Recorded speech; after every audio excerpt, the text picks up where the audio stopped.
Okay, the next function that we're going to look at is this check answer function.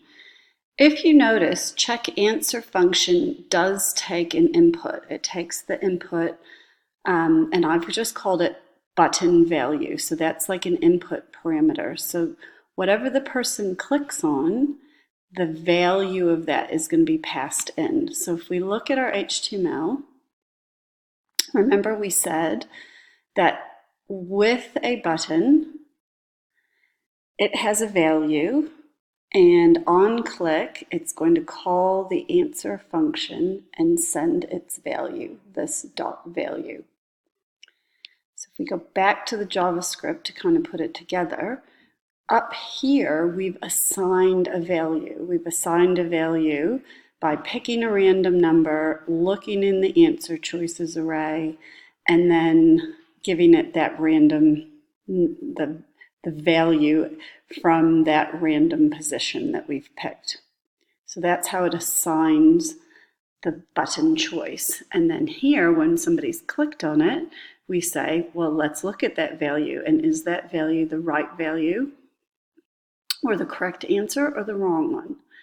So the answer, we have a variable called answer, and that's going to be equal to this button value. So whatever they've passed in, we assign to the variable answer. And then we check to see if it's right or wrong.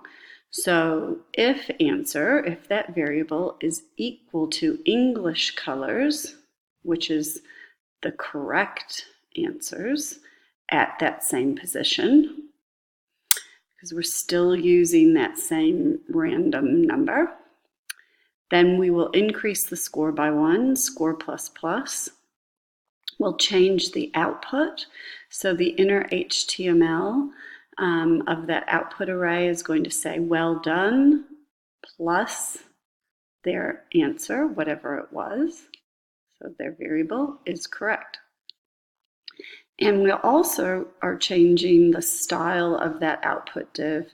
So its color is the same as answer, and that's how we change it to white or purple or blue if their answer is correct. So else, meaning that it doesn't match, then we just change the output div, its color, to that sort of pinky color. And then also have it have a different message. So the inner HTML of output will say sorry, and then plus whatever answer they have, which is being fed in through here, is not correct, try again. What else should we do? We increase, we look at the current score, and we display that. So we say the current score.innerHTML, that div. So if we refer back to here, so this div, its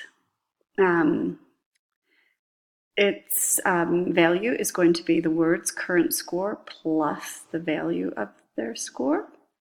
And then set timeout, which is our sort of loop delay, but set timeout is a specific JavaScript function. We call the ask question function again after 2 seconds.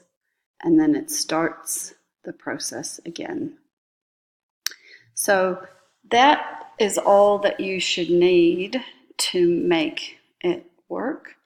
You should have all of the CSS. That hasn't changed at all from the previous example.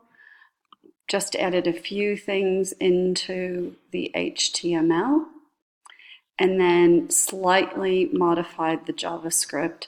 The key being it's setting up those arrays to begin with, and then also changing the check answer specifically so that it looks at the value of the button that's being clicked on. And in the ask question is setting those different values based on those answer choice arrays. So this should give you a good foundation to make your own multiple choice quiz.